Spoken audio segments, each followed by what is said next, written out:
So, good afternoon. My name, as I guess introduced me, is Stephen Redmond, and I'm a senior manager with Accenture. And I work for Accenture's internal global IT organization.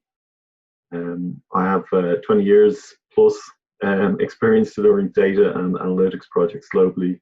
I'm a Click luminary. I've written 3 books on the ClickView product that some of you may have come across in the past. And as Heike has said, I've worked in a lot of data different areas, especially at the moment more AI, machine learning, big data, graph databases, and worked with a lot of data visualization projects. And some of my scars are now healing. So we're based in the Dock, which is Accenture's Global Innovation Center, and my team is a data innovation team. So we are kind of like to think we're at the vanguards of it. Accenture's continuing transformation into an intelligent enterprise, and we like to take a strong stance on promoting responsible, fair AI products, and reducing any bias in algorithms, and especially anything that's to do with people, which is really important. So members of my team have spoken at a lot of different meetups locally. So in Dublin, a lot of them will be well known, and at global events as well. So we take it pretty seriously, and we're very keen to share our viewpoints on this. And today I'm going to talk about responsible AI and talk about some of the practicalities of putting that into practice. But responsible AI is not really about the AI. So this is a famous quote, so typically we blame the computer, so we don't blame the computer programmers or the designers or business owners and other stakeholders who created the systems in the first place. It's a completely normal social thing. The thing is, the computer, of course, doesn't have agency.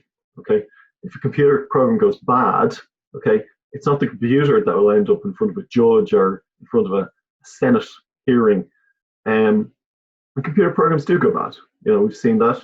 Some people will remember there have been quite a few of these about the famous 2010 flash crash, when the Dow Jones, similar to other markets, dropped almost 1,000 points in minutes before recovering much of that loss later.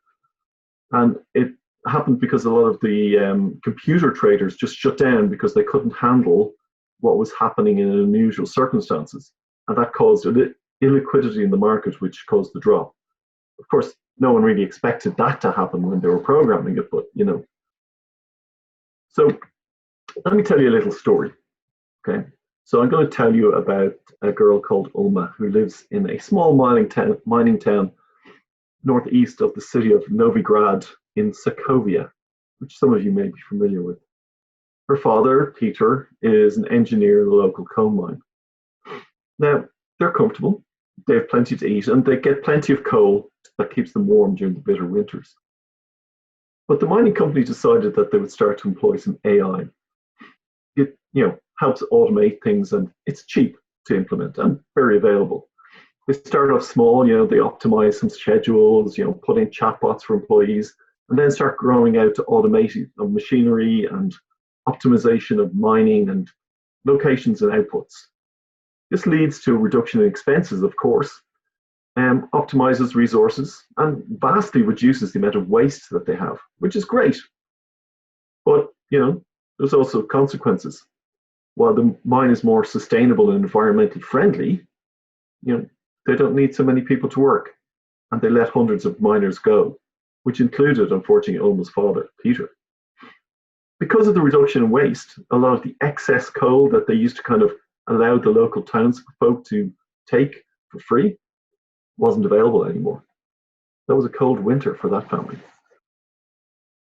But, that's not the end of the story. Under pressure from the international community, about climate change and their dependence on coal, the government of Sokovia announced that they would go for sustainable energy.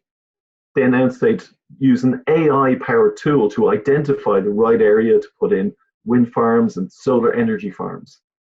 And they start a compulsory purchase plan that allows people, the government, to own the necessary lands. But the press noticed something funny. They noticed that a lot of the lands that they were buying is for small farmers, not really for the big landowners who are near the city and are friends of the politicians. And of course, the government blamed the AI. It's not, it's not them. Of course, the suspicion is there's bias in the data. But something interesting happens for Ulma because both her father and her uncle, who was a displaced farmer, actually get jobs working in these new power plants. So things are starting to look up. So it's kind of ironic that even though there was an unethical potential application of the AI, there was a positive outcome for some. And there is often consequences that nobody expects in these things. Now, following the unfortunate incident that almost destroyed Novigrad, some external investment from a leading American conglomerate that some of you may have heard of, and a small African nation, has improved the lives of people of Sokovia. So they have fast broadband, modern devices. Ulma's life seems to be like children in other modern, wealthy nations. She has a laptop, she has a smartphone, they have an in-home family assistant. Now, what Peter or Ulma are unaware of is that even though she's a minor, many of the things she says in the house, whether they're directed at the virtual assistant or not, are actually being recorded and potentially is listened to by a human. It's buried in the terms and conditions that they click I agree to. Of course, this will help the service get better, but what are the consequences? Who's thinking about it? Who's monitoring that? This is the end of this particular story, or is it? So, HAL, Terminator, Skynet, Ava in Ex Machina, what do these tales have in common? Like Aesop's fables, they're all moral tales that have consequences that have not been fully thought out. I'm not predicting a robot apocalypse, by the way. I'm warning about the kind of linear thinking that does not consider all of the potential consequences of introducing new systems. This has been described as the Cobra effect by the German economist Horst Siebert. It's based on the story of the British governor of Delhi's attempt to eradicate the cobras from the city. He decided to give a bounty on dead cobras, and what people needed to do was to bring a dead cobra to the government and they would get some money. Initially, this was successful in reducing the number of cobras, but the enterprising people of the city started to breed snakes. Of course, when the government found out that people were breeding snakes to get the money, they immediately stopped the bounty. And all the people who were breeding snakes went, hang on, I'm not getting any money for this. So they just released the snakes they were breeding, and the problem became even worse than before. This story has been repeated many times. There's a similar story for the rats in Hanoi and sparrows in China. And in Mexico City, they introduced the idea of having odd and even license plates for particularly bad days of pollution. And people who had a few extra dollars could buy a second car with a different license plate. Often a poorer car was more polluting. But there are positive stories on this of unintended consequences. So I know of a story that Accenture implemented a chatbot for a bank, and that actually was supposed to be for customers, but it became an incredibly useful internal training tool for their customer service people where they had quite a high turnover. The common thread, though, is that the consequences have just not been thought out. So humans and machines have different strengths. Humans are really good when it comes to things like emotion, communication, improvisation, generalization. Machines aren't great at that, but they do excel when we're dealing with big data or when we're dealing with transactions or predictions. And we see the future not as human versus machine, but human plus machine. It's not about machines replacing humans. It's about augmenting them. Letting machines do machine work while humans do human work, but only better. So we want AI machines to embody physical characteristics that aid us in our work, but we want to be agile as well.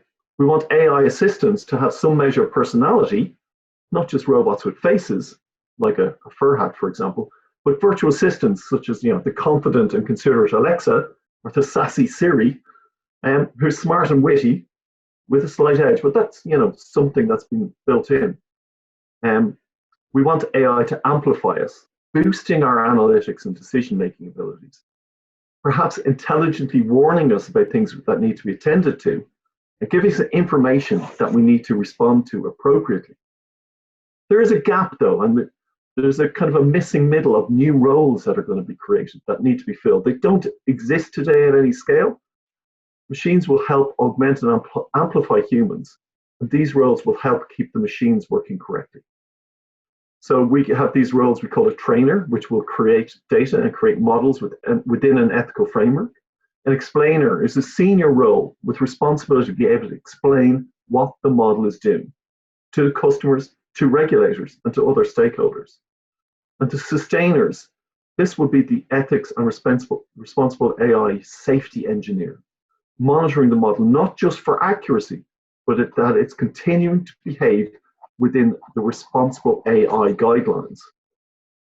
But these roles are critical in building and maintaining a responsible AI system. But what do I mean by responsible AI? We've all heard before that with great power comes great responsibility.